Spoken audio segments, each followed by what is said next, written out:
टिमटिमाते हैं। सुबह के भोर का जो तारा होता है ना, वो तारे के रूप में आते हैं। और इस इलेक्शन को उन्होंने ठेकेदारी प्रथा बना दिया था। और क्या बोला था सुपौल में कि कोसी के लोग का औकात नहीं है। आपके माध्यम से उसको कह देते हैं कि कोसी के लोग का औकात नहीं है। कोसी में वो औकात है कि आपको सबको बहा के गंगा में कुर्सेला में जाके भसा देगा। वोट मांगने का मतलब हुआ हम कि ना भैया हमरे दियो, दोसर के नहीं दियो, हम ही तो हर सेवा करबो। हम ऐसा कुछ नहीं के हम कहेंगे मेरा तस्वीर अच्छा लगेगा तो हमको दीजिएगा, नहीं अच्छा लगेगा मत दीजिएगा। ऐसे तो एमएलसी के चुनाव में 6 महीने अभी बाकी हैं, लेकिन लगातार कोसी का पुत्र जो है लोगों को जगाने के लिए, आज ये देख रहे हैं ये पूरा हॉल, टाउन हॉल अररिया का जो है वो भरा हुआ था। ये संवाद पार्ट 2 है, मतलब दूसरा जिला में आप प्रवेश किए, 14 जिला में ऐसे ही जाना है। हाँ, पहला 7 जून को हम लोगों ने सहरसा के पटेल मैदान में किया था और दूसरा आज टाउन हॉल अररिया में कर रहा हूँ। 21 तारीख को सुपौल पहुँचूंगा। इसी तरीके से 5 जुलाई को खगड़िया पहुंचने वाला हूं। तो इसी तरीके से 14 जिला से घूम घूम कर लोगों के आकांक्षा से के रूप सवाल ले रहा हूं। भैया सवाल कीजिए। लोग कहता है ऐसा जनप्रतिनिधि नहीं देखे जो पब्लिक को बुलाता है क्वेश्चन पूछने के लिए। तभी हमें क्वेश्चन नहीं दीजिएगा तो हम समस्या पहले ही ढूंढना चाहते हैं कि चुनाव जीतने के बाद समस्या खोजने में ही जनप्रतिनिधि को लग जाता है 6-5 साल। हम समस्या पहले से ढूंढे रहेंगे तब तो जाके हम समाधान करेंगे उसका। मतलब पूरा टीम रजनीश करके एक कैंपेन जो है वो आपको दिख रहा है, वो 14 जिला में दिख रहा है। पति पत्नी का भी साथ है, साथ साथ इतने बड़ा मतलब एक विशाल जनसमूह जो है वो आपके साथ चल रहा है। ये सब तो आशीर्वाद है। देखिए ये चूंकि ये कोसी का आशीर्वाद है। 14 जिला के लोगों को यह पता है, जो लोग इससे पहले चुनाव जीते हैं ना, लोग उससे ऊब चुका है। ऊबने का मतलब वो अदृश्य प्राणी है, दिन में नहीं दिखाते हैं। तो दिन में सूरज दिखता है, रात में चंद्रमा दिखता है, लेकिन वो तारे बनकर हमने उस ठेकेदारी प्रथा को खत्म करके पूरे लोकतांत्रिक व्यवस्था बना दिया कि पब्लिक आइए और सीधा सवाल कीजिए। अच्छा, कैसे लोग एक चीज ये भी कहेंगे कि वो भी मान ले ऐसे पढ़े लिखे का ये चुनाव ही है, वो भी पढ़े लिखे हैं, वो भी उद्यमी हैं, आप भी अगर उद्यमी होंगे तो वो भी आप नहीं आते हैं, आप भी बाद में नहीं आइएगा। आपको ऐसा लगता है क्या? पब्लिक को कैसे विश्वास दिलाते हैं?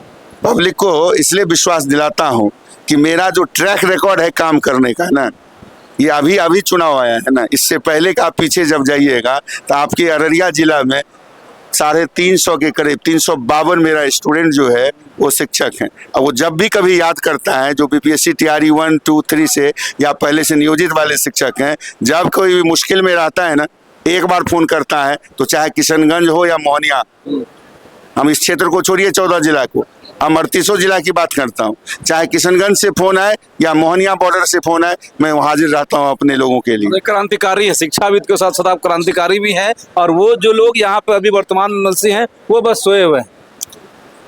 अब जो अदृश्य है तो उसको क्या कहिएगा, सोया ही कह सकते हैं। और चूंकि उनके लिस्ट में कोसी है ही नहीं, वो तो नहीं कार्ड लेके आया हूँ, किसी ने साथी ने दिया कि वो जो वोटर बन रहा था तो उन्होंने एक कार्ड लिया, कार्ड के ऊपर आगे स्वामी विवेकानंद का फोटो था और उसके पीछे में वो लिखे थे स्वस्थ भागलपुर, शिक्षित भागलपुर, विकसित भागलपुर। लेकिन उन्होंने करते हैं उसी उन्होंने भागलपुर के ही लोगों को सबसे पहले ठगा है।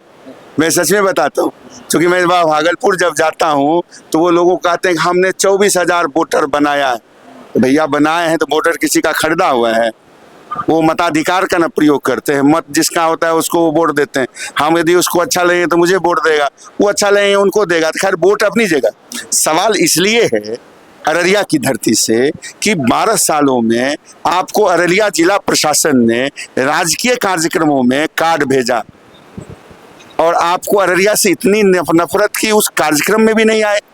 अरे भैया आप आते तो 2 रुपया मिलता, आपको आने जाने का टीएडीए मिलता, 12,000 रुपया मिनिमम आपको मिलता है एक दिन का आने का भोजन। आप बता रहे थे कि वो 12,000 सरकार देंगे, लेकिन 3.5 लाख का उनका प्रैक्टिस चलता है, इस कारण से वो नहीं आते।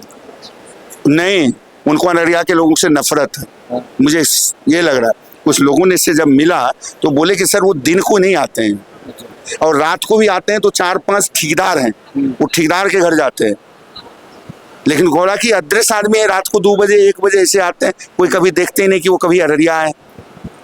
तो फिर अररिया को जब दिन में आइएगा तब न दिखेगा कि भैया चांदनी चौक पर जाम है, बगल में कला भवन है, बगल में अररिया में एक भी अच्छी लाइब्रेरी नहीं है, दिन में आएगा तो दिखेगा, रात को उल्लू को दिखता है। तब आप अररिया को महसूस कर रहे हैं, जैसे आप अररिया आते ही एक दो बात हम लोग जो सुन रहे थे लगातार कि यहाँ पर आज ऐसी स्थितियां हैं वकीलों की, वो टेंट के नीचे मजबूर है अपने वकालत करने की। सही बात है, मैं ऑन रिकॉर्ड बोल रहा हूँ, मैं गलत बात थोड़ी बोलता हूँ। मैं लंबे दिनों से मैं कह रहा हूँ, फारबिसगंज की वही हालत है। फारबिसगंज में जब गया तो लोगों ने कहा कि भाई सहरसा के मंच पे आप फारबिसगंज का चर्चा कर रहे थे कि फारबिसगंज में दिन के 12 बजे हमारे वकील साथी का दिमाग गर्म हो जाता, आधा का बाल उड़ गया है उस गर्मी से।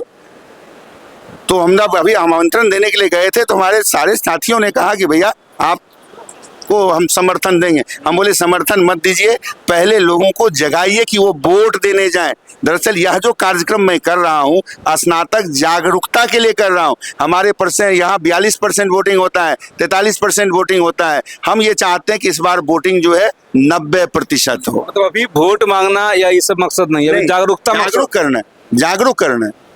मैंने कभी वोट नहीं मांगा, मैंने कहा आपको पसंद आएगा तो मुझे वोट दीजिएगा, नहीं अगर मत दीजिएगा। इस कारण से 6 महीने पहले से ही जो है पहले लोगों को जागरूक कर रहे हैं, उसके बाद लोग तय करेंगे कि वोट किनको करना। जब तक लोकतंत्र में मैक्सिमम वोटिंग नहीं होगा लोकतंत्र कमजोर होगा।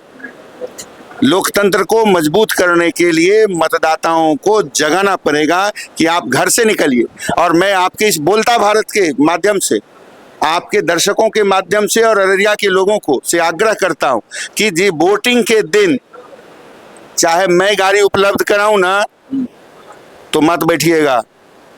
100 रुपया में अपने आप को मत बेचिएगा। चाहे नाश्ता का पैकेट मैं उपलब्ध कराऊं ना तो मेरा भी नाश्ता मत खाइएगा। आप बुद्धिजीवी हैं, 50-100 रुपये आपके लिए मैंने नहीं रखना है। आप अपने घर से निकलिए और खुद अपना जाकर मताधिकार कीजिए, किसी के झांसे में मत आइए। चाहे मैं हूं या कोई और प्रत्याशी आएंगे आपके बीच, किसी के झांसे में नहीं आना। आपको जो मन करे, आपका जो मत कहे, आप अपना मत उसी को देना। एक चीज और खास बात तो समझिए यहाँ हो गया कि रजनीश रंजन जो निकले हैं संवाद यात्रा पर पूरे 14 जिला में, समझिए तो एक निर्वाचन आयोग का काम कर रहे हैं। निर्वाचन आयोग का काम करना होता है अपने वोटरों को जागरूक करना, उन्हें इस बात की जानकारी भी देना कि भाई ये एक ऐसा चुनाव है जो आपके पढ़े लिखे होने का सबूत इस बात से देता है। जो बता रहे थे अभी इनके जो भी लोग प्रवक्ता थे कि भाई यहाँ पर ईवीएम मशीन का सिर्फ फॉर्मेट होता है लेकिन बटन नहीं होता है, बल्कि पेन का इस्तेमाल होता है, बैलेट पेपर होता है। हाँ, पेन का इस्तेमाल होता है ताकि वो पढ़े लिखे। बोलता भारत के माध्यम से सभी दर्शकों को बताऊं, जो हमारे मतदाता दर्शक हैं उनको, कि भाई इसमें आपको वोटिंग जो करना होता है, जरा दीजिएगा वो, इसमें जो वोटिंग करना होता है उसमें किसी का भी मतदान का तरीका ये है कि जरा मैं कहता हूँ कि बड़ा जूम करके इसे आप दिखाइए साथियों को कि ये मतदान का विधि है जिसमें कैंडिडेट का नाम होता है, उसके बगल में एक तस्वीर होता है और जिसमें हमने एक लकीर खींचा है।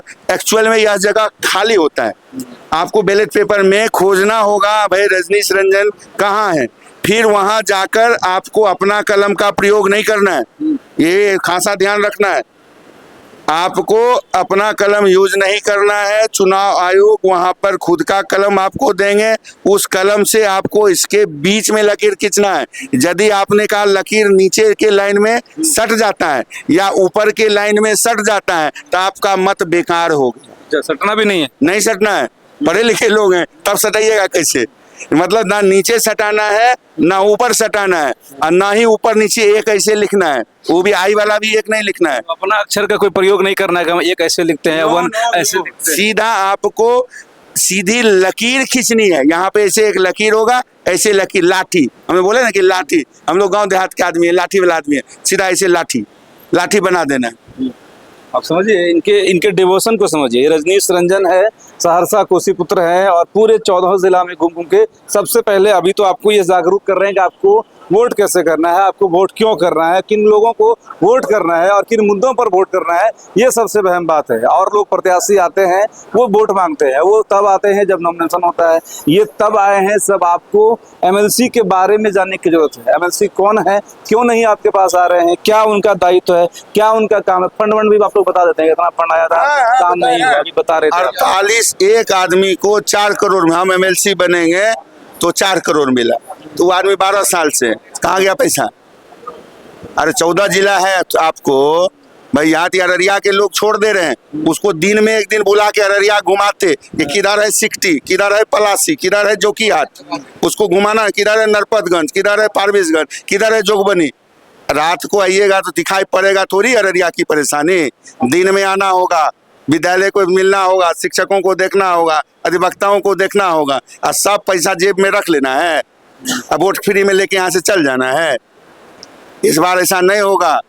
आपको अभी आपने, मैं आरोप लगाता यदि आपने काम किया है ऑन रिकॉर्ड आकर बोलिए कि अररिया में हमने इतना करोड़ रुपया खर्चा किया है। अररिया में कहा कि आप एक दिन भी कार्यक्रम में नहीं है, आप फोटो अपने सोशल मीडिया पे डालिए कि आप कौन कौन दिन अररिया आए हैं, कौन कौन से राजकीय कार्यक्रमों में। इसे यदि नहीं आए तो आपको अररिया से नफरत है।